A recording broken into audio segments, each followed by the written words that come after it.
আপনারা slogan নিছিলেন AB পার্টির একটা স্লোগান চুরি করে, সবার আগে বাংলাদেশ। যেই স্লোগানটা চুরি করছেন, কিন্তু আমল তো করেন না।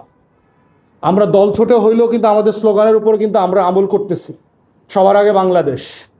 অতএব দয়া করে যে স্লোগানটা চুরি করে নিছেন আমাদের কাছ থেকে, ওইটার উপর আমল করেন। লেখা রাখছেন সবার আগে বাংলাদেশ, কিন্তু দেখতেছি সবার আগে লুটপাট তন্ত্র করছেন। 6 মাসের ভিতরে এত বড় বড় লুটের পরিকল্পনা আপনারা কিভাবে করতে পারলেন?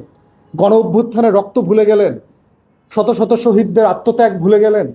কেন এই দেশের তরুণ রক্ত দিয়েছিল এই লুটপাটের বাংলাদেশ উপহার দেওয়ার জন্য আপনাদেরকে?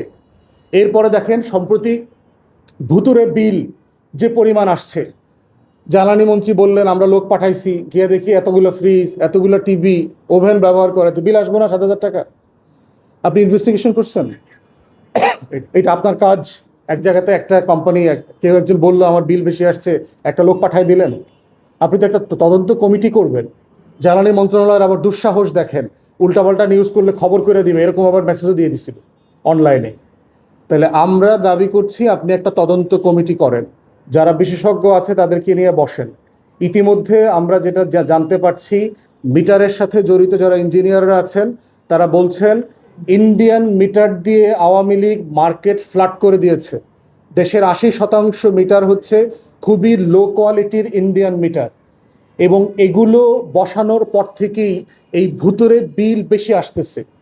এইটা সিরিয়াসলি খতিয়ে দেখা দরকার যে এইটা সত্য কিনা। বাংলাদেশে একসময় হোসাফ মিটার ছিল, আমাদের বাংলাদেশি প্রোডাক্ট, আপনাদের মাথায় থাকার কথা যারা পুরাতন আমলে যারা সাংবাদিকতা করেছেন। সাডেনলি সে হোসাফ মিটারটা চলে গেল কোথায়? তার পারফরমেন্স তো খারাপ ছিল না, কেন করলো? তাহলে আপনি সাডেনলি আমার দেশের একটা ফাংশনাল ইনহাউস ডোমেস্টিক প্রোডাকশন যেটা অত্যন্ত মানসম্পন্ন ছিল, তাকে কেন বাদ দিয়ে দিলেন? বাদ দিয়ে 8-10টা ইন্ডিয়ান কোম্পানি ফ্ল্যাট করে দিলেন। এবং বিভিন্ন ইঞ্জিনিয়াররা বলছে যে এই কোম্পানিগুলোর কোয়ালিটি এত খারাপ, যেহেতু আওয়ামী লীগের নেতাকর্মীকে টাকা পয়সা দিয়ে তারা এগুলো বসাইছে, যারা বিদ্যুৎ ডিপার্টমেন্টে আছেন তাদের দুর্নীতিবাজ কর্মকর্তারা জড়িত, এই মিটারগুলো ঘুরে বেশি। যেখানে 100 টাকা বিল হওয়ার কথা সেখানে 130 টাকা হবে। বাকি 30 টাকা আমার কাছ থেকে নিয়ে তারা লুটপাট করে ভাগবাটোয়ারা করে খেয়ে ফেলবে। যদি এইটা সত্য হয়ে থাকে, সিরিয়াস এলিগেশন, আপনারা খতিয়ে দেখেন যে ভুতুরে বিল কেন আসছে। শুধুমাত্র ফাতরামি করিয়েন না আমাদের জীবনকে নিয়ে। মানুষ কিন্তু ত্যক্ত বিরক্ত হয়ে গেছে।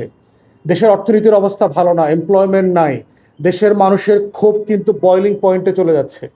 গত বছর এই সমস্যাগুলো কেন হইল না? আপনারা ক্ষমতা আসার পরে কেন হচ্ছে এগুলো?